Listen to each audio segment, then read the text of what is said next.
And welcome to Loewenwood Forest Homeschool. I'm Andrea, this is Magdalene, and we homeschool our 5 children in the boreal forests of Canada. Yes, today is a bit chilly again. Oh my, that wind.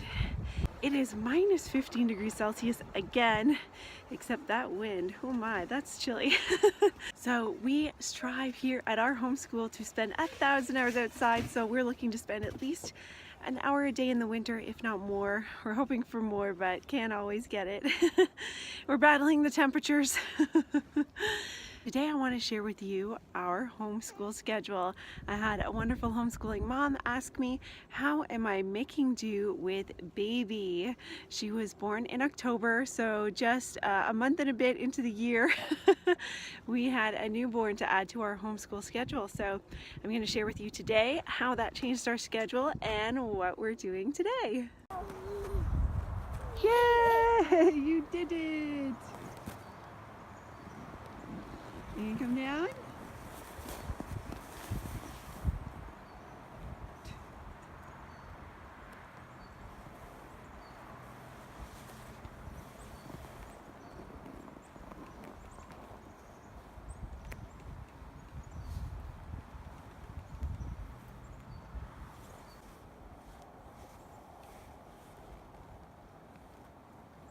This is the slowest hill sliding ever. So before Magdalene came along, we had a schedule that it took a few weeks to figure out, just because we had added Brooklyn into the mix. And the schedule that I had with just Jackson, it didn't work. I needed more time to spend one-on-one with him and one-on-one with her.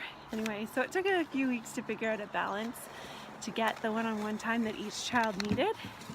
And so what I finally figured out was I would do a morning time, and that would do a lot of our kindergarten stuff. So that would do teaching with Evelyn and doing the kindergarten songs and the kindergarten words, and of course learning how to do the date and the year and all that good stuff. So I considered the first hour or so to be kindergarten time. So that's what we did in the morning. So we started right at 8 o'clock and we did it back in the backyard. So we were outside from 8 o'clock until almost 10 o'clock. So we would do that little bit of kindergarten time outside, and then we would just play and explore, and we had so much fun outside. And then this little lady was born. Once Magdalene was born, we did take 2 weeks off just so I could sleep and recuperate and adjust to being up through the night so many times. So we took 2 weeks off, but even then it was still really slow going, because the morning, I mean, that was my only time to sleep in. She is a night hawk. She likes to stay up late, very late breastfeeding, and so it meant my bedtime is usually between midnight and 1 in the morning. So plus the wake ups through the night meant that I needed to sleep in the morning to keep functioning. So that's what ended up happening. Oh, hi Carolyn. So I took a little clip of our schedule. I'll insert it right here. So you can see that at 10 o'clock we started, and the kids just back and forth switch subjects just depending on what child needed me more. So like for math, Jackson could do that on his own, and that gave me one-on-one time with Brooklyn. And so it just went like that throughout the whole day, back and forth. Sometimes they were on the same subject if I was able to do them both at the same time. But for a lot of subjects, especially French, where there needs to be a more of a teacher presence, they need a little more one-on-one, then that just, the schedule allowed me to do that. So that's what we did pre-baby. Post-baby, that completely went out the window. The only subject we really kept on top of was math, and I wrote out schedules for everything. I wrote out when we were to do English and French and math and science and social studies. I wrote out what week we were to accomplish them on, and it just went out the window because yeah, it took a lot more out of me than I had expected to have baby, mostly in the lack of sleep department.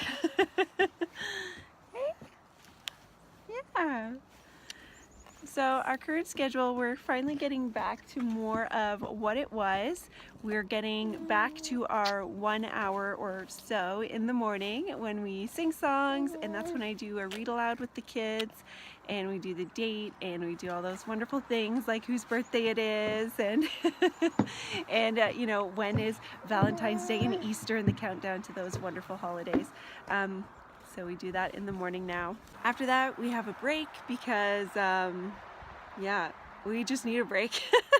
The kids want to go play, do their thing, and also I need to breastfeed, I need to organize homeschool. Like, I just need a couple minutes to sort of gather myself, and then we do our table time. So table time is basically, at the moment, it's math and English and whatever we need to catch up on. So sometimes I'll just get all the science that we've missed over the last few weeks and just have a big pile of it, and I'll say, okay guys, let's just plow through science and get through as much as we can. That's our focus this week, to try and catch up on science. And so that's sort of what we've been doing. We've been rotating through the subjects, still keeping up with our math. But yeah, a lot of things have kind of fallen by the wayside. That's all right. I know we have plenty of time to catch up, because the schedule I originally made, it goes until before the end of May, and so I knew that if we had kept up with our regular schedule, we'd still have been done a month early. So this gives us an entire month to catch up on all that stuff, and not worried at all. That's the wonderful thing about homeschool, is the flexibility. That is definitely one of the pros. Well, that was faster.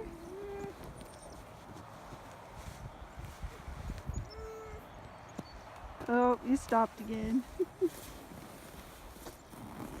Oh dear. Carolyn. I mean, Magdalene. Magdalene, are you getting fussy?